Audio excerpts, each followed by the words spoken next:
Oke. Oke. Hari ini kita kedatangan tamu yang spesial.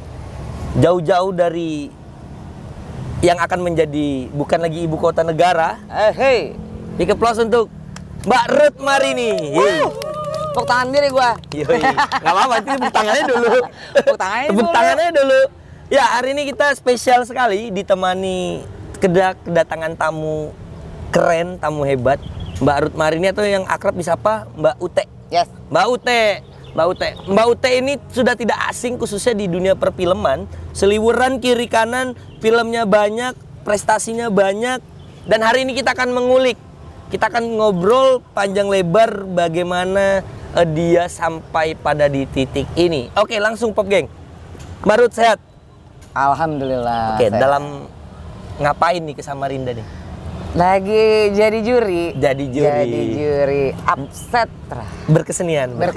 Oke. Nah, Mbak Ruth, kita langsung ke beberapa poin yang ingin dan banyak sekali yang menanyakan. Siapa sih Ruth Marini? Kenapa? Yang paling penting adalah siapa Ruth Marini? Siapa ya? Kayaknya gua anak ayah dan ibu gua deh. Oh iya, itu tetap ya. Benar sekali. Ya, 100 buat gua. Benar sekali. Ya, Mbak Ruth ini asli Lampung, Mbak. Iya, lahir dan besar gue di Lampung, tapi suku gue Ambon sama Jogja. Ambon dan Jogja ya, perpaduan Ambon Jogja. Oh, Indonesia sekali ya. Indonesia sekali ya. Nggak satu pulau loh, Ambon Timur, Indonesia sama Timur, Jawa. Indonesia Tengah, Indonesia Barat. Ya. Wow. Peranakan Ambon dan Jogja. Besar, lahir dan besar di Lampung, bekerja di Jakarta hari ini. Jakarta. Oke. Nah, Mbak Ruth ini, Mbak, nggak banyak yang tahu kalau Mbak dulu ternyata pensiun dini di aparatur sipil negara. Sebelum terjun ke dunia film ya, ke dunia industri film, teater. Kalau teater gue duluan teater. Oke. Jadi prosesnya itu gue memang dari kelas SMA kelas 1 gue berteater di Lampung, di Teater 1 Lampung, udah lulus kuliah. Bekerja. Oke. Nah, bekerja sambil berteater. Sambil berteater. Pasca gubernur gua dulu udah berganti ya periodenya. Gua pindah ke Jakarta, menikah. Udah sejak saat itu sampai sekarang gua di Jakarta. Oke. Nah, kok bisa masuk ke ASN itu gimana ceritanya, Mbak? Dari baca puisi. Dari baca puisi dipanggil baca puisi di kantor gubernur. Oke. Ya udah diminta masuk ke protokol gubernur. Protokolnya gubernur. Ajudan ADC gitu. Iya, dari situ udah deh terus sampai periodenya habis. Sampai periode Pak Gubernur habis. Iya. Dan kemudian konon dipindah ke Jakarta karena nggak sudah akhirnya memilih untuk mengakhiri pekerjaan itulah. Pekerjaan itu. Kayaknya mungkin karena memang sudah berkeluarga, punya anak, jarak tempuh dari kantor ke rumah juga sangat jauh kan, nggak memungkinkan lah untuk tetap melakoni itu. Jadi ya udah. Terus terjun ke film. Film pertama apa, Mbak? Wiro Sableng. Kapak Geni 212. Ya. Itu ya? Ya. Bener. Dan waktu itu main jadi Sinto Gendeng. Perkenalkan ini Sinto Gendeng. Halo. Saya Wiro Sableng. Iya. Kayaknya kudu diet deh. Iya ya. Nah, Mbak kan waktu itu ketika main di Wiro Sableng nggak terlihat Ruth Marini loh. Nah, jadi Wiro Sableng itu gua berusia hampir 86 tahun. 86 si gurunya. Si guru ini. Jadi gua harus pakai prostetik lengkap seluruh tubuh. Jadi pakai latex yang make upnya 8 jam untuk merubah sampai ke usia itu gitu. Terus juga vokal juga berubah, gesture juga berubah. Jadi Blas sama sekali nggak tahu sih memang kalau pemainnya itu usianya tidak sama seperti peran yang diperankan katanya gitu. Itu setiap kali mau take syuting adegan make upan dulu setiap hari 8 jam. Setiap hari. Gua Hanya callingan jam 1 pagi itu untuk take jam 8. Every day. 8 jam hanya 8 untuk make up. jam untuk Itu make up. prosesnya berapa lama, Mbak? Penggarapan Wiro Sableng? Karena ada fighting kan, ada koreonya, jadi gue mulai itu udah setengah tahun. Gue karakter terakhir saat itu. Setelah yang lainnya udah lock semua case-nya. Oh, udah terkunci, oke. Udah kunci, Sinto terakhir itu gue mulai udah setengah tahun. Latihan itu setengah tahun dulu. Hanya untuk Jadi Sinto. Teman-teman yang lain udah mulai setahun yang lalu. Jadi maksudnya prosesnya tuh memang rentangnya setahun. Panjang banget. Prosesnya karena kan dia juga kerjasama antara Fox kan, Fox International dan Live Like Picture gitu. Itu di mana, Mbak, kemarin syuting, Mbak? Kalau boleh tahu. Ciwidey. Ciwidey. Ciwidey itu Jawa Barat. Oke. Parongpong, pokoknya semuanya settingnya di Jawa Barat. Settingnya Jawa Barat. Bukan di hutan alam Depok tuh, enggak ya? Oh bukan. Enggak ya? Biasanya kan. Ini lebih ekstrim lagi. Lebih ekstrim lagi. Dengan suhu yang sangat dingin itu kan. Itu deket. Oh, berarti deket Kawah. dengan kaki Kawah Ciwidey, oke. Iya, di Kaki situ. Gunung Gede. Iya, betul. Oke. Berarti memang kan konon ceritanya Wiro Sableng itu kan memang tumbuh besar berkembang di kaki Gunung Gede. Gede Pangrango itu. Iya. Jadi mainnya terus syutingnya juga di daerah. Iya, karena di kan kosan memang secara geografis kan mendekati kan. Biar juga nggak jompang gitu. Dan memang itu di situ gitu. Dan hutannya hutan alami ya, bukan buatan. Alami. Blast alami banget yang masih lebat banget. Dan stay-nya juga di sana. Stay-nya di sana. Jadi kita berapa bulan itu di lokasi? Kalau aku sih 1 bulan, tapi teman-teman yang lain tuh 3 bulan, 4 bulan. Jadi nggak turun udah gunung. jalan duluan ya? Karena scene-nya kan beda-beda.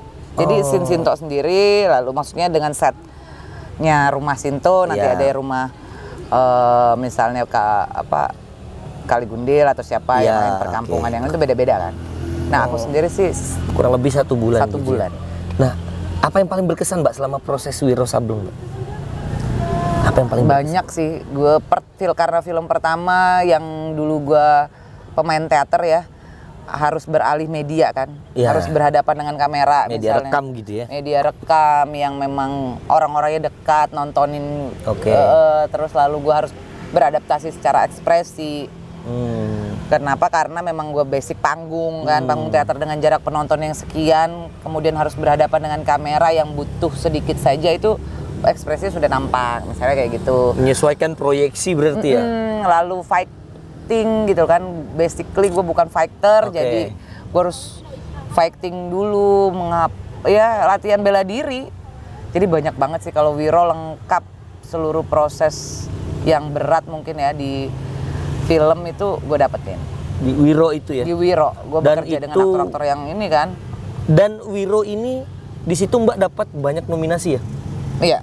Nominasi ada aku baca beberapa referensi gitu. Iya. FFI, terus film Bandung, IMA. Terus Iboma, lalu Tempo. Oke, itu menjadi Sinto ya? Sinto. Dan walaupun nominasi tapi ini udah capaian yang bagus ya untuk film perdana ya? Perdana, betul. Nah, gue yang nggak nyangkanya sih itu sih. Maksudnya ya agak surprise juga gitu. Tapi ya memang kalau secara pribadi sih gue juga ngerasa emang effort gue besar banget gitu untuk karakter itu gitu. Iya. Nah itu nempel nggak sih, Mbak, sampai sekarang? Misalnya kalau ketemu di mall gitu, di jalan gitu, Mbak, gitu. Sama nih gitu. Udah gitu enggak gitu ya maksudnya? Enggak gitu. Mbak Sinto gitu apa gitu. Atau tiba-tiba ada ketemu di mall gitu, tarung yuk gitu. Ada nggak? Enggak sih, karena kan memang pas saat film itu keluar kan nggak tahu kalau itu gue. Iya. Nah, setelah gue beberapa film lagi, misalnya Sebelum Iblis Menjemput ayat 1 ayat 2, lalu Ratu Ilmu Hitam, lalu Asih, lalu dan lain-lainnya itu baru tuh notice bahwa ya tapi yang nggak juga langsung nggak juga, cuman notice kalau gue yang main gitu. Tapi Pop Gang itu film Wiro Sableng meledak banget.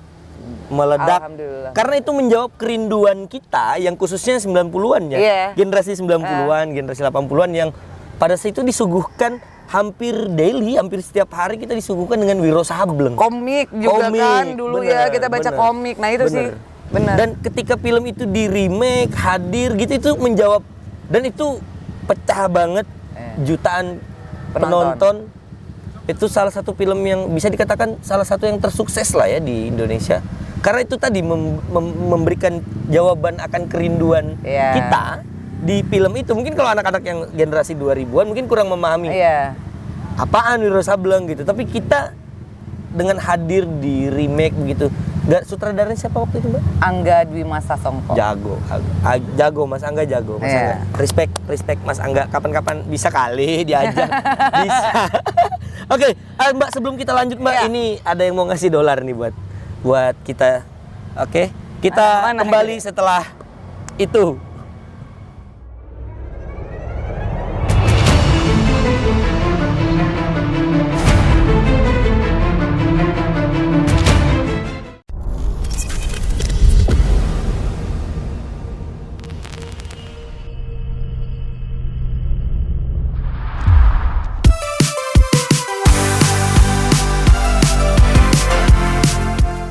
Tapi nggak apa-apa, it's okay. Kita lanjut, geng. Wiro Sableng film perdana. Setelah itu meledak, film-film berikutnya itu keran yang dibuka gitu. Yes. Ben Jody, Sebelum Iblis Menjemput, Asih, dan Layangan Putus. Dan banyak film, banyak series muncul juga di TV. Itu apakah yang menjadi triggernya awal adalah memang dari Wiro Sableng ini tadi, sehingga kemudian Ruth Marini di mana-mana, Ruth Marini di mana-mana, Ruth Marini begitu. Iya, dari Wiro. Wiro ya. Wiro dulu, Wiro Sableng dulu yang seperti gerbang lah kalau buat gua, gerbang, terus gua bisa menjajaki dunia ini, dunia baru juga kan waktu itu buat gua. Ya gua berarti karir gua di perfilman baru dari 2018 sampai 2000 sekarang. Sampai baru. Dan sekarang masih lagi ada proses nih. Oh, sedang. Masih ada proses beberapa film, series lah apa? Film dan seri. Oke. Mbak, kan nggak mudah ya untuk bertahan di dunia industri khususnya film ya. Dan hari ini setelah muncul di awal Wiro Sableng dengan segala kehingar-bingarnya, itu Mbak Ruth tuh ada di mana-mana tuh. Hampir semua film-film besar di Indonesia tuh selalu ada yang namanya Ruth Marini gitu. Nah, Mbak, proses kreatif Mbak bisa bertahan sampai titik ini tuh mungkin bisa dibagi, Mbak. Misalnya ya mungkin bertahan di dunia industri ini gitu. Mungkin ada kiat-kiat dari Mbak gitu untuk bertahan di dunia yang ini penuh jejak banget gitu. Iya, ya sebenarnya gini, dunia itu kan di industri film itu juga nggak mudah gitu loh. Dan gue juga masih seperti lagi membaca peta gitu lah. Lagi dibentangkan lalu gue menempuh, kasarnya katakanlah seperti itu. Nah, kiat gue ya gue bermain baik di setiap kesempatan. Oke. Karena dari situlah kemudian muncul percaya kan. Rasa percaya itu. Nah, dari situ ya tetap kok mau siapa aja, mau apalagi kayak gue itu ikut casting tetap. Jadi tetap ada casting yang dilalui gitu loh. Sampai pada akhirnya ya misalnya terpilih gitu. Ya, oke. Nah, gitu-gitu. Tapi ya masih sampai sekarang juga masih casting. Mbak, ada panggilan casting ini, oke. Karakternya kayak apa misalnya gitu-gitu. Lolos nggak lolos mah udah bukan persoalan. Oke. Maksudnya kalau misalnya ini ya berarti gue nggak cocok dengan karakter yang ditawarkan ya gitu. Benar. Casting lagi yang lain. Mbak, kalau boleh milih, Mbak lebih suka main yang gimana sih? Yang gimana ya? Yang jelas tantangannya tuh lebih gitu loh. Tantangan gue dapat tertantang lah dengan karakter yang baru diberikan gitu loh. Sama gue berharap kayak misalnya prosesnya happy gitu. Gue bertemu dengan lawan main yang juga menyenangkan. Itu juga sih. Tapi ya kadang balik lagi gue dilema juga. Kadang ada juga yang proses-proses tidak menyenangkan. Tapi kan letak profesional gue adalah gue dipercayakan karakter itu gitu. Dan jadi, dibayar gitu. Iya, jadi ya gue harus kerjakan. Benar. Nah, tantangan gue menjadi ya gue mengerjakan itu dengan sungguh-sungguh. Berarti ada pernah proses yang nggak menyenangkan? Oh ya pasti ada. Di mana-mana kan pasti. Maksudnya kita nggak selalu mulus gitu loh. Nggak selalu itu sesuai dengan harapan kita. Tapi bagaimana kita, gue juga merasa mampu menjalani di tempat yang mungkin tidak menyenangkan. Karena disitulah menurut gue akan belajar. Gue belajar memahami orang lain, memahami keadaan, memahami pekerjaan orang lain gitu. Bukan berarti mereka yang harus memahami gue. Gitu aja sih. Oke. Jadi memang lika-liku di proses kreatif industri ada aja Ada senang dan aja, enggaknya ada gitu ya, aja. Mbak. Mbak, kalau karakter yang paling mengesankan, Mbak, selain jadi Shinto ya. Shinto kan pertama, dan biasanya pertama itu berkesan sekali gitu. Iya. Setelah Shinto ada nggak karakter yang wah, ini aku banget, ini gua banget nih. Apa ya? Karena alhamdulillah sampai sekarang gue masih dapat karakter yang memang gue suka. Oke. Masih belum pada taraf memilih ya, tapi yang datang kebetulan masih sesuai gitu loh. Film kedua gue juga cukup berkesan, itu gue jadi hantu di Sebelum Iblis Menjemput ayat 1. Bareng Chelsea Islan dan Pevita Pierce. Pevita Pierce, Chelsea Islan. Nah, di situ juga pengalamannya luar biasa ya. Kenapa ya? Karena jadi hantu gitu loh di tempat yang seram. Ya. Yang memang tidak dihuni selama 40 tahun misalnya.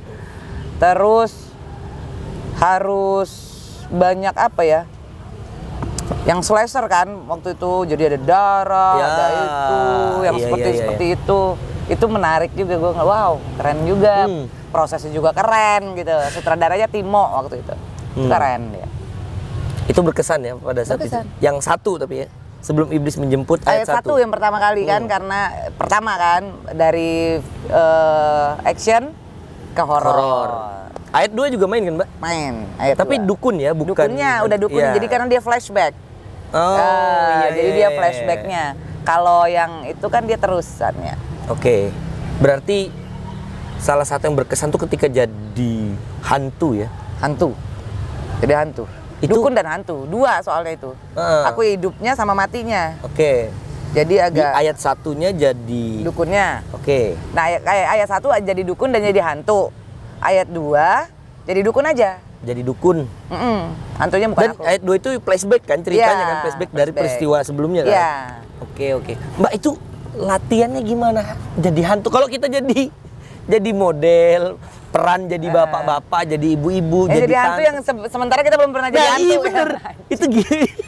Itu gimana proses kreatifnya itu? Ya, jadi hantu coba. Ya, jadinya dia meng-create. Jadi ada ruang penciptaan yang menurut gua menarik. Jadi Oke. gua mau menciptakan kayak apa ya, dengan diskusi dengan sutradara ya. Oke. Hantunya mau kayak apa gitu.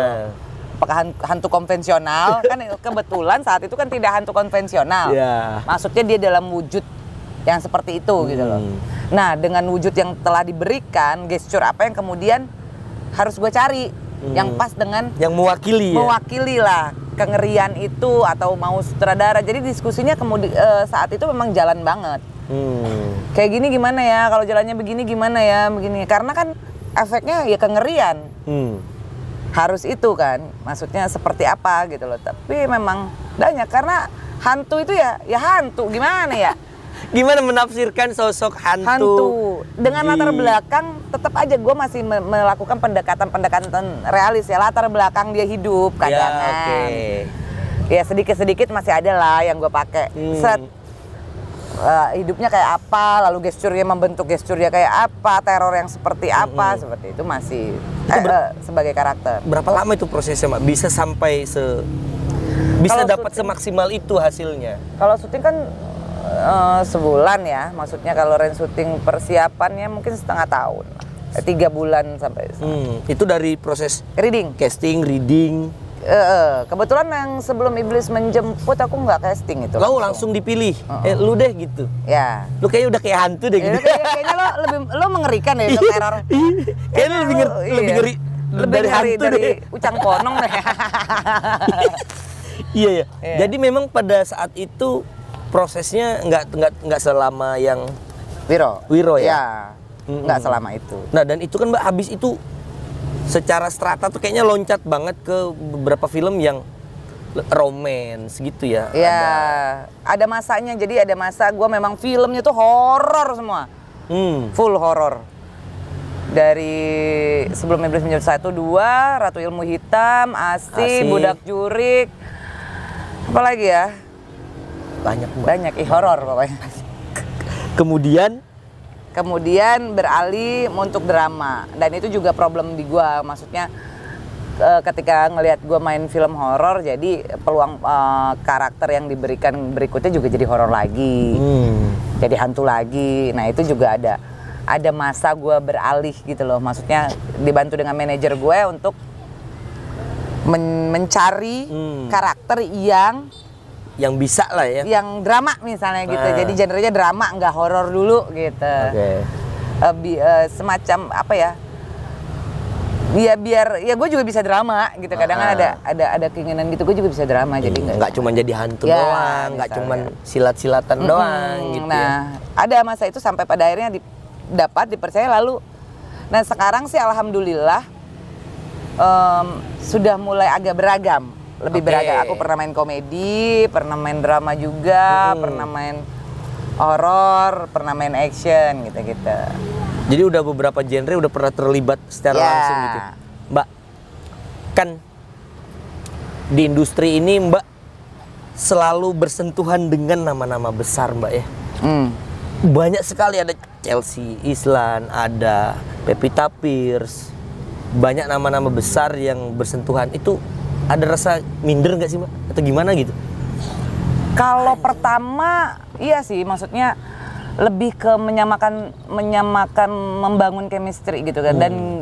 Dan dunia yang baru dimasuki kan waktu itu. Jadi ya gue harus menyesuaikan gimana ya. Oh ini artis yang sering ada di TV ya gitu.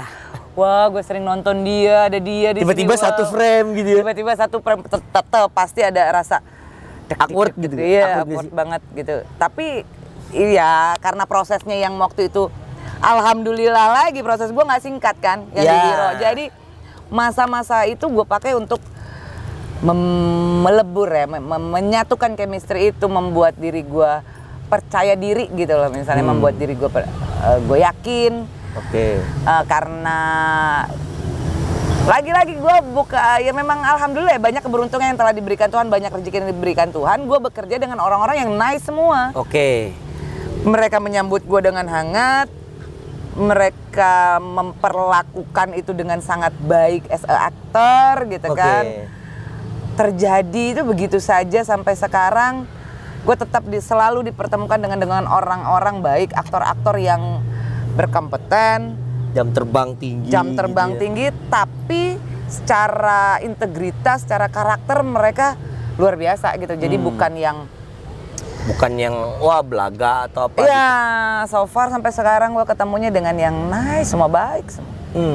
Karena itu juga termasuk kengerian gue. Karena ada beberapa teman misalnya yang proses, ada yang bertemu dengan aktor yang seperti apa gitu kan ya. Nah, gue selalu berdoa untuk jangan sampai ketemu karena gue takut nggak siap gitu loh, maksudnya yang nggak disiplin gitu. Iya gitu loh, aktor-aktor yang nggak disiplin ya. Dan mungkin yang ngeremehin proses segala macam. Nah, alhamdulillah gue ketemu yang sama gitu, enak gitu. Jadi pintu masuk kita ke karakter itu jadi bisa sharing gitu loh. Semuanya terjalin dengan baik sampai sekarang, alhamdulillah. Semoga terjaga, amin. Amin. Oke, Mbak, mumpung lagi di Samarinda nih Mbak. Kan kalau kita bicara potensi daerah, hampir semua daerah itu punya apa ya, satu monumen yang dibuat dalam bentuk film. Daerahnya apa segala macam. Nah, kira-kira menurut Mbak, dengan segala potensi yang dimiliki Samarinda, dan kita juga akan menyambut IKN, Ibu Kota Nusantara, Mbak kira-kira melihat potensi yang besar nggak Mbak di Samarinda khususnya? Jangan dijawab dulu, karena ada yang mau lewat. Oke.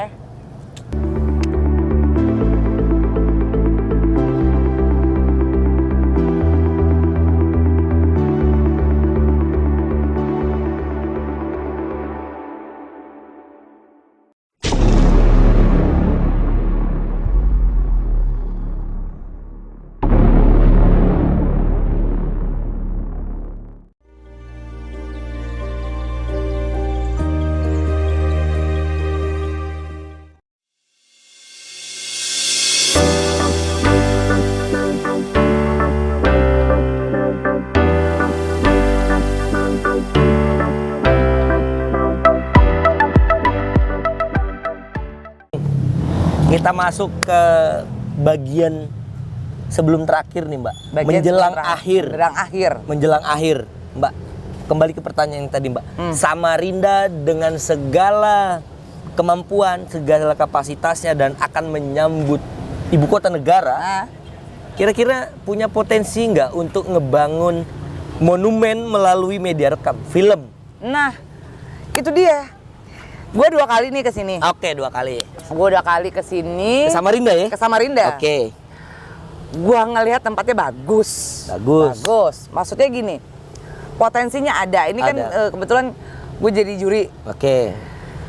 Punya SDM yang bagus-bagus. Oke. Punya yang menurut gue cerita-cerita, yang ini baru cerita yang gue dengar ya. Maksudnya kisah-kisah tradisi, ya lokal yang menurut gue kuat dan keren. Yang provinsi lain juga belum tahu. Gue belum tahu kalau gue nggak kesini. Benar. Iya kan? Ternyata wow sekaya itu ya, cerita rakyatnya yang berkembang, tradisinya, lalu keseniannya gitu loh. Itu karena gue kesini. Nah, gue ngebayangin sempat kepikir ada temen dari sini yang cerita tentang di suatu daerah tuh kepercayaan mitos.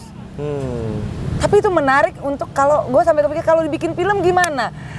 Karena menurut gua kalau buat film itu kan ditonton masyarakat luas. Iya, benar. Yang tidak hanya orang-orang Samarinda. Oke. Misalnya. Dan dia adalah media yang paling mudah menjangkau, promosi yang paling cepat menjangkau masyarakat. Maksudnya bikin film ya. Kita Samarinda bisa, orang-orang di luar sana tuh bisa tahu tentang Samarinda, lalu kemudian apa aja sih tradisi di sana, apa aja kekayaan potensi wisatanya gitu loh. Apa aja yang ada di Samarinda itu bisa muncul karena gue pernah main film itu di salah satu provinsi. Itu setnya di situ semua, peristiwa proses syutingnya di situ, tempat yang tidak diketahui oleh masyarakat luas, begitu jadi film dan filmnya pecah, tempat itu sekarang udah luar biasa rame dan itu kan menjadi saat itu kan kepala daerahnya kan jadi senang gitu loh, maksudnya jadi senang. Oh iya, memang tepat media ini gitu loh. Orang-orang tuh jadi mengenal wilayahnya, mengenal daerah, mengenal tempat itu. Lalu mungkin ada devisa sih itu berpengaruh. PAD lah ya, pendapatan asli daerah. Nah, itu jadi meningkat. Karena ada kunjungan wisatawan. Iya. Dari film itu tadi? Dari film. Oke. Sekarang gini, dulu film Ada Apa Dengan Cinta, bahkan yang terakhir si ayam itu kan tidak terlalu happening dulunya. Si gereja ayam. Ya ada gereja aja. Tapi begitu dia hadir di film. Ya, bos datang ke sana itu bisa antri, boy. Iya, bener lagi. Iya kan? Jadi kayak dan ternyata memang indah gitu loh. Yang memang sudah padat. Nah, di Samarinda ini masih banyak tempat-tempat kayak gue kemarin ngelewatin tol tuh. Ada perkampungan yang memang punya view yang bagus tuh kalau dari bukit lalu datang ke sini punya Mahakam. Bayangin gue muter ngelihat sungai itu. Wih, kalau adegan-adegan itu terjadi itu ada jembatan. Iya. Kelihatan kan? Ada taman-taman. Ke taman-taman gitu loh. Cakep kan? Banyak. Wah, itu panggil deh. Tim dari Jakarta, artis-artis pada di sini. Udah deh, pasti jadi kunjungan. Oke. Ini syuting yang ini, yang main si ini ya. Ini waktu pas di situ. Oh iya, bisa ada gitu ya kota di melingkar di sungai gitu. Itu kan keren sih menurut gua ya. Iya. Itu kalau secara landscape terus ada peristiwa yang nggak cuman kita di sini terus orang provinsi yang ada di Sumatera nonton. Yang ada di Jawa, Sulawesi, bener. Masa harus Bali lagi misalnya, gitu loh. Sementara kan potensi itu ada. Iya. Makanya banyak sekarang provinsi-provinsi itu menggunakan media film itu. Banyak provinsi A bikin film. Ya. Ya kan kayak Ngeri-Ngeri Sedap. Ngeri-Ngeri Sedap terakhir, Nah, bener. Ngeri-Ngeri Sedap terakhir itu kan Danau Toba terangkat. Danau Toba. Bener. Kampung itu gitu loh, kampung yang tempat syuting itu. Bener. Dan itu membuat apa ya, basis sebagai sebuah provinsi itu menurutku jadi kuat gitu loh. Karena budayaan itu kan, karena budayanya itu wow, syutingnya di sini wah keren ya, Toba. Bener. Ya kita tahu ada Danau Toba yang bagus, tapi dengan begitu kan kayak hadir peristiwa itu di sana menjadi Jadi dekat. lebih kuat ya. Lebih Jadi kuat. magnetnya jauh lebih besar gitu ya. Iya, banyak sekarang itu. Terus kalau Jawa kan udah terlalu Ya, sering. Jawa udah. Nah, tapi itu juga sebuah strategi kan menurut gua. Untuk meningkatkan kunjungan wisatawan ya. Iya, daerah itu pasti lebih maju lah. UMKM naik gitu ya. Jadinya kan seperti itu efek-efeknya tuh loh, bola. Efek dominonya ya. Iya. Oke. Itu pasti ke situ nanti. Artinya UMKM. Samarinda punya potensi gitu ya. Punya dong. Harusnya ya, dan besar. Dan besar gitu loh. Udah bukan harusnya, emang udah kelihatan gitu menurut gua. Nah, oke. Dari satu sisi, wah, kan gue dari sudut pandang masih ngelihat secara geografis ya. Wah, ini oke nih. Dengar cerita udah banyak sekali gini. Wow. Ini menarik gitu loh. Nah, Untuk diangkat gitu di sebuah film gitu loh yang semua orang tahu. Kaya banget kan Indonesia Oke, ini. oke. Jadinya gitu. dan ini Mbak, ini fun fact Mbak, ini fun fact. Kalau wali kota Samarinda yang saat ini itu juga pernah berkecimpung di dunia teater dan pernah main di salah satu film yang juga cukup meledak, Uang Panai waktu itu. Uang Panai. Oh, Ingat iya? ya? Beliau main di beberapa scene di film itu dan beliau hari ini menjabat sebagai Bapak Wali Kota Samarinda. Wah. Kira-kira itu bisa jadi motivasi yang kuat nggak? Nih harusnya, wah, Pak, apalagi. harusnya gini Pak. Iya, Ini saran nih Pak ya. Boleh langsung. Boleh ya? Langsung Pak, saran. bikin film deh Pak, beneran. Ini potensial banget. Poten saya bukan apa ya, tapi memang karena ya Bapak lah. Kepada siapa kan biasanya kan? Iya dong. Iya juga. Anak ngadunya ke bapak gitu. Iya, anak ngadunya ke Bapak. Kalau ke Peri kayaknya nggak ada solusi Pak. Jadi ke Bapak langsung, apalagi Bapak main teater, Bapak pernah bermain film. Udah Pak, Samarinda itu bagus Pak dibuat filmnya. Nanti saya bantu, yes, saya main Yeay. Pak ya. Oke. Saya udah nawarin diri Pak, saya pasti main, saya harus main gitu loh Pak, tolong aja nih Pak. Kalau nggak main produser lah. Kan sekarang Ya. kita lagi produserin ya. Nah, kalau nggak saya produseri Pak, ini potensial. Kita bisa bekerja sama Pak. Oke. Tenang. Ini menarik ya. Samarinda bisa apa ya untuk menghadapi industri film khususnya ya. Iya. Dan dengan segala potensi yang ada. Potensi yang ada, kita Oke. memang di sini aja semua yang kita miliki, kita berdayakan di sini. Emang inilah Samarinda gitu. Oke geng, ini menarik sekali geng. Kalau Samarinda someday akan punya sebuah produksi film yang Amin. besar dan Mbak Ruth berjanji akan turut terlibat Ya. dan membawa sedikit banyak teman-temannya agar bagaimana meng-create peristiwa di Samarinda ini dirangkum dalam sebuah alat media rekam, film Ya. dan itu juga akan berpengaruh pada kunjungan wisatawan, PAD meningkat, UMKM berkembang, Udah pasti gitu. itu. Dan Samarinda akan menjadi kota yang akan dilihat seluruh di Indonesia khususnya Mbak. Iya. Di Indonesia khususnya akan menjadi lebih terlihat. Iya. Orang akan jadi lebih tahu, oh ini Samarinda dengan segala kekayaannya gitu. Betul banget. Sip. Oke, geng, kita rasanya udah cukup panjang kali lebar Banyak kali mengulik- berkali tinggi. mengulik Bikin film ya Pak. bikin film Pak, bikin film Samarinda bikin film. Ya ditunggu nanti, semoga Amin. ada. Semoga Bapak ada rezekinya, Bapak ikut memajukan potensi Samarinda. Kalau tidak di tangan Bapak, saya mau kemana? Ya, teman. Ya. Nggak peres sih Pak, tapi emang benar harus bikin film Pak. Siap.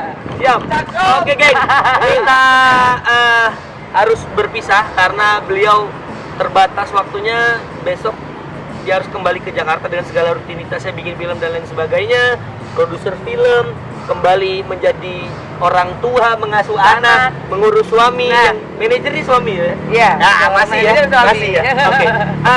Itu tadi obrolan yang menarik dan semoga ini bisa menjadi sebuah inspirasi buat kita agar ke depan bagaimana kita bisa berkecimpung bahkan membangun sebuah gerakan movement dalam sebuah industri film. Semoga ke depan dari obrolan ini kita bisa membangun gagasan, ide dan apapun itu yang bisa memberikan kontribusi yang positif untuk Samarinda, khususnya Kalimantan Timur karena kita akan menyambut ibu kota Nusantara.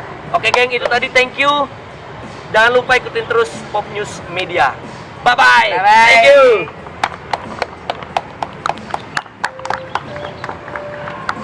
Oke,